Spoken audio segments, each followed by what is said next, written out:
Hi everyone, I'm Akriti Kapoor and I'm a researcher at the University of Toronto Scarborough's Advanced Learning Technologies Lab, and we're developing a new educational software here called MindJig. In this set of videos, I will give you a little bit of philosophy behind why we made this tool and how you can use it. One of our biggest goals in the classes we teach at the University of Toronto is to teach content, but another really important goal we have is to teach skills. So what you know is super important, but what you can do with what you know is just as, if not more important. So far, our lab has developed softwares like MTuner, Peer Scholar, and Digital Lab Code, which are built around this philosophy. But while these tools foster learning skills like critical thinking, we now wanted to create a tool that teaches you how to think critically in the first place. So through MindJig, we will be walking you through a process where you will learn how to practice critical thinking and develop an idea, or make a thesis and make it more analytical over a course of time. So to begin with, you will first go to www.mindjig.ca. Once you get to a page that looks like this, you will sign in and it will prompt you to enter a nickname over here. So just some community guidelines: don't enter your real name and make sure you don't pick an inappropriate nickname. Pick something that will preserve your anonymity while also allowing your group to identify you. After this, it will take you to a screen that says waiting to be assigned a group. A lot of other students will be logging on at the same time, and the software will then do with technical magic you into groups of 4 or 5. After you're placed in a group, you will be taken to the first step called Notice and Focus. Over here, you will be working with your group. You won't be working with your group just yet, but you will be shown a video. However, half the people in your group will be seeing one video, while the other half will be seeing a totally different one. The overarching topic will be the same for both videos, which will be available right over here. It's not available on this screen, but you'll see it when you actually use the tool. And your job is to watch this video and make as many observations as you can about it. You can type your observations in this box right here, but don't analyze what you're seeing just yet. Simply make random notes about everything from the content, argument, visuals, and sound of video. Good analysis starts with good observation skills, and here we want you to develop your observation skills. So, Sir Isaac Newton, for example, didn't just one day wake up and say, "Today I'm going to write about gravity." No, he kept his eyes peeled. He was observant of the world around him, and he noticed the apple falling on his head. Then he realized how everything always falls down on the ground. He was focusing his observations, and this process of notice and focus allowed him to get to a unique and new thesis: the discovery of gravity. And we want to instill similar skills among you guys. Before you start developing a thesis for a project, we want to teach you how to analyze your data carefully. So in high school, for example, you're taught to first come up with a thesis and then find evidence to back that thesis up. But new discoveries and innovations can't be made with preconceived thesis. So we want you to adopt the opposite approach, where you look at your evidence and then use it to come up with a thesis. So I'll go over some good strategies for noticing successfully here as well. We'll get to our next slide in a minute, but first of all, when you're noticing over here, notice everything and anything. So look at what the presenters are saying. Pay close attention to their arguments, their counter arguments. Pay attention to how the presenters are speaking. Sometimes the way a presenter speaks can affect the strength of his argument. So say, for example, this conversation we're having right now, it's mostly me lecturing and giving you kind of an academic set of instructions, versus if we were interacting at a party and it was more like a "what's up" kind of interaction. That totally changes the meaning of the conversation and what's being spoken. So pay attention to things like that. And even pay attention to things like the sound of the video, the visual aesthetics, the colors, how things are framed, and what the camera is paying attention to, etc. When you pay close attention to what may seem irrelevant at first, you may be able to discover a new and unique idea about what the work is saying. So here, we'll get to our slide here, is let's look at this DVD cover for the TV show It's Always Sunny in Philadelphia, for example. So if I was pretend instead of a video, I got an image to analyze, and I was trying to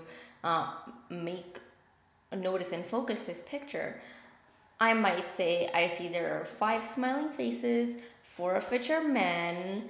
There's 1 woman, there's 1 older man. It has a yellow background. The text is white and has a kind of halo coming out of it. Everyone has yellow or blonde hair. It's not even blonde, it's actually just super yellow. Everyone is Caucasian. And so here it's just a random list of points, you know. I'm not really making sense of my observations yet. I'm simply listing what I see.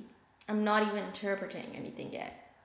And when you have this list, you can then, so click on save right over here and go to the next step. And after this, it will take you to a page like this, and it'll ask you to create your thesis and evidence. And you can see your notes from the last step right over here.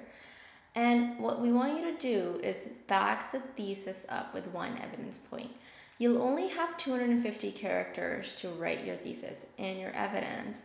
And this is because we want you to come up with 1 focalist idea instead of a really long-winded wake point. Also, at the top of your screen right here, you'll see, and you'll notice this throughout the assignment, you'll see this instruction ribbon right over here. And right above it, there's a timer. So every phase is timed, so pay close attention to how much you have in each phase. You will not be able to proceed to the next stage until the timer runs out. And when you have 60 seconds and 30 seconds left, it'll flash you a reminder that time is almost up. So going back to our Always Sunny in Philadelphia example, if the overarching topic of this assignment had something to do with subliminal advertising, for example, 1 thesis I could write related to this is that this poster is subtly highlighting associations with sunny images to emphasize the idea of how it's always sunny in Philadelphia. You know, the prevalence of yellow everywhere, the sunshine like halo in the letters, the yellow in the hair, the sunglasses. It all brings to mind sunny images, and that's a pattern you notice in the observations. And this pattern mimics the idea of it's always, always sunny in Philadelphia. Clever marketing, you see? So likewise, you can use many strategies to focus effectively, but some good ones I'll go over are that look for patterns, kind of like what we did in the sunny example here. We looked for all the yellow patterns. Secondly, avoid generalizations. Be skeptical. Don't ever accept what you see in its entirety without questioning its validity. More importantly, avoid offering judgment. Instead, try to uncover what the video is saying. Read between the lines. Instead of looking for black and whites, like something is good versus bad, look for the shades of gray. Second to last is that it's okay to not know. If the topic is discussing a social issue, which it likely will be, you don't have to be able to offer a solution to the problem.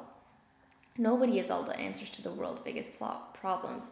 We just want you to analyze 1 specific aspect of the problem. And lastly, this is just as important, don't overanalyze your data. If you can't back it up with solid evidence, that's not a good claim. If you follow all these steps and you notice and focus effectively, you shouldn't have any trouble writing a thesis. But I'll also go over some quick tips regarding effective thesis writing.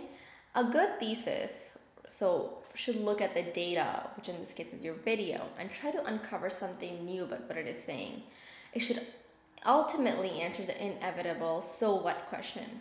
Why should we care about your idea? Why is it important? But no, a thesis is not a topic. A topic is broad. A thesis is narrowed down to 1 specific idea.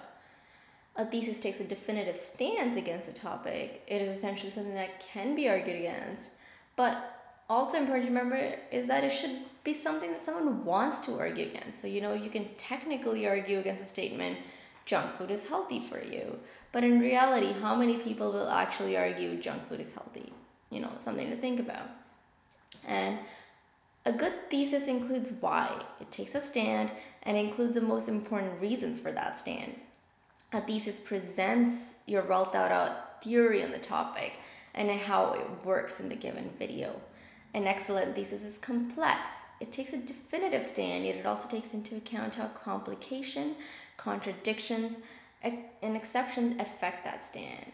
And most importantly, don't make your evidence fit the thesis. If you're ever trying to hunt for evidence to make it fit your thesis, you're doing it wrong. You gotta search for your evidence first and then create a thesis based on that. Something I want to point out is that in this stage, you will still be able to go back to see your video once again if you want to, but keep an eye on the timer, because when you go back, the timer won't restart, it'll just keep going. Also, when you start your notice and focus step, I mentioned this a little bit earlier too, is that you will see more details about the assignment topic. Please read these carefully before proceeding, because you won't get full topic details until the day of the assignment.